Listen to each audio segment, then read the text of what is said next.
Hey guys, welcome back to the main event. I'm Daniel, and yeah, we're still in WWF. This time it's In Your House 11, Buried Alive.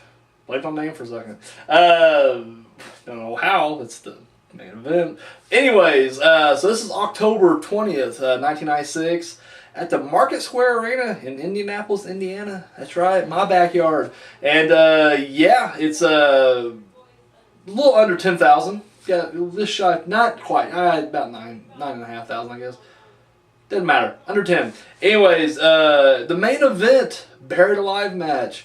Mankind with Paul Bearer in his corner going up against the Undertaker. And of course, you know, the war still raging between Mankind and Taker. At SummerSlam, Paul Bearer turned on the Undertaker, and Mankind would become victorious in the Boiler Room Brawl. So obviously, you know, the Boiler Room Brawl is, you know, is Mankind's match. Now it's time for Taker's match.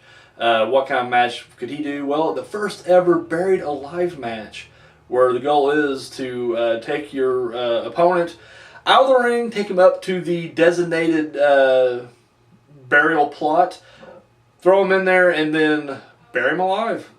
I guess the official is like you gotta basically cover the opponent in dirt. You don't have to actually put the entire mound on top of him. Just cover him in dirt, you're good. So yeah, there it is. So let's get into it. Mankind comes out there, Taker, goes right for it. Like, there is no waiting around. He just goes for the kill. And pretty quickly they end up battling up to the Buried Alive set, if you will. The one that I thought was kind of odd, it's kind of funny, because I mean, when you're watching the build-up for this match, it didn't appear like either man was like afraid of the Buried Alive stipulation. Like, you know, clearly Taker wouldn't be, and usually it's the opponent who's just terrified of caskets or being buried alive or whatever. But it seemed like Mankind, I mean, there was moments where he's like, I don't want to be buried alive, you know, but there's a lot, he's just like, you know, you can tell he's deranged enough, he's like, I'm going to put Taker in there.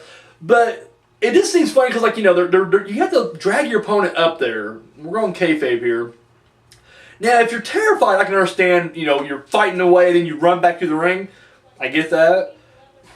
But, like, here, and it does happen at one point. Like, at one point, he's trying to bring Mankind up there. Of course, Mankind, they end up using the shovels on each other, and then, you know, he goes back the other way. But like, at one point, Taker brings him out there and start fighting, and then he starts like beating him up and bringing him back to the ring. And I was like, well, what's the point in that? And you can say he's going to soften him back up. Like, you can soften him up right there on the rampway. Like, literally just tombstone his ass right there on the concrete, throw his ass in the thing, and you're done. But anyways, they do that about 3 or 4 times. They go back and forth between the ring and in the set. Eventually, and then of course Mankind pulls out his pin, or I think Paul Bearer hands him the pin, but he pulls the pin out and starts hitting Taker with it. Taker eventually gets it away and starts hitting him with it. A pin. Just a pin. All it takes. Anyways, so yeah, these guys battle back up there. I want to say maybe Taker hits the tombstone on Mankind and then takes him up to the Buried Alive thing. They battle up there, and then of course he chokeslams him into the plot. It's over. He starts shoveling the dirt on top of him, and then out of nowhere, a masked man attacks Taker from behind. That masked man is the Executioner. Not Buddy Rose, but Terry Gordy. I know I say this all the time, but I'll say it again. Side note, I thought this was that Executioner. I was a kid. It's 96. I'm like, I don't know, 11 years old at this time. I thought it was the one from WrestleMania 1. I was like, wow. Like, he went to WrestleMania 1, lost to Tito Santana, and then just stayed in parts unknown for like 11 years, and then he was just like, I'm back. And then he loses to Taker. I was hoping he'd come back in another 11 years. I don't know if he did or not. Did he come back? 2008? Would have been great. Anyways, so yeah, blasting him in the back to hit the shovel, work him over a little bit, and then of course he gets Mankind out. They throw Undertaker in, and then the Executioner, Mankind, and Paul Bearer all start digging him, or throwing dirt on top of him. And of course at that point now it's the bell rings. He's done. It's over. Mankind, or sorry, I think Taker won, didn't he? Yeah, I think Taker won initially, and then Mankind. I don't remember. Son of a bitch. I just watched the match. I can't remember how it ends. I know in the end, it was like Mankind pretty much won it. I'm guessing Mankind. Doesn't matter. Anyways, everybody else comes out, jumps in there as well, and just starts show. I gotta look that up. That's gonna bug me now. I know it's right there, but we got a long way to go where that happens. This is unprofessional. I don't want to apologize right now, but I literally. Now, it says Undertaker defeated Mankind on Wikipedia, so I'm gonna go with that. Guess he get the dirt on him, buried him first, and then they rang it, and then they come out and throw him in there. I'll get to the end of that here in a second. I'll make sure. Anyways, either way, it doesn't matter because now Crush and Bradshaw, I think Triple H, and I feel like there's maybe someone else. They all come out there and they start, working together to bury Taker alive, and of course they fill it in, and that's the end of that. It's over, and they're all standing around happy, and then of course it starts to thunder, and all the other guys except for Executioner, Mankind, and Paul Bearer, they stay behind, but everybody else scatters because it's thundering inside the arena. Couldn't just be the PA system, and they start freaking out, and then lightning bolt strikes the shovel that was inside the dirt, and of course now they scurry, and the last thing we see is Taker's hand pop up through the dirt. He's still alive. He's still alive. So there you have it. Let's get to the aftermath of this, the fallout. Immediately after that, he would go on to fight Executioner at one of the In Your Houses, I think, in like an Armageddon match, and he got rid of him. Like Executioner did not last at all. And then of course him and Mankind would continue their feud.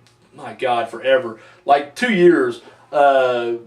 And many say, I guess they may fight a little bit more afterwards, but many say that the feud pretty much ended at the Hell in a Cell in '98. That Hell in a Cell match, where Foley takes 2 insane bumps, back to back, plus this brutality inside the ring. The great, even today, the greatest Hell in a Cell of all time. Like nothing has ever touched it since. But yeah, that was pretty much the fallout from this match right here. What are they about? I love it. This to me it hits on every note. Like I said, I love the gimmick. I love the characters that's involved in this match. To me, this kind of expands that Undertaker mythology. Like to me, Taker has one of those careers that it's storybook almost. Like there's so many chapters. And, everybody can be like, well, the gimmicks are cheesy. I don't give a fuck. I love the gimmick matches. I love the storyline of this whole thing. So, and this is my favorite rivalry with him, is him and Mankind. I think they had the best one. They tore it down, especially in '96. Even though the '98 King of the Ring final favorite match. But anyway, still this great stuff right here. Big thumbs up. I love it. I guess my only complaint is I wish the Executioner would have stuck around longer. Like, come on. Like, literally, if your name's the Executioner, you're just guaranteed to have no success. Like, at all. At all. At least in WWF. I'm sure there's an Executioner out there like, I'm rocking it in the indie scene right now. Well, I'm sure you are, but if you're in WWF, you ain't going to make it far with the name The Executioner. But no, everything else is great about this. I love the ending. I love, the lightning striking, and then Undertaker coming back up. It's all great stuff. So, that's all I got. Guys, thank you so much for watching. Tune in tomorrow night. Because you want some more spooky stuff, we're going to WCW for Halloween Havoc '96. So, oh yeah. That's all I got. Thank you for watching. Till next time.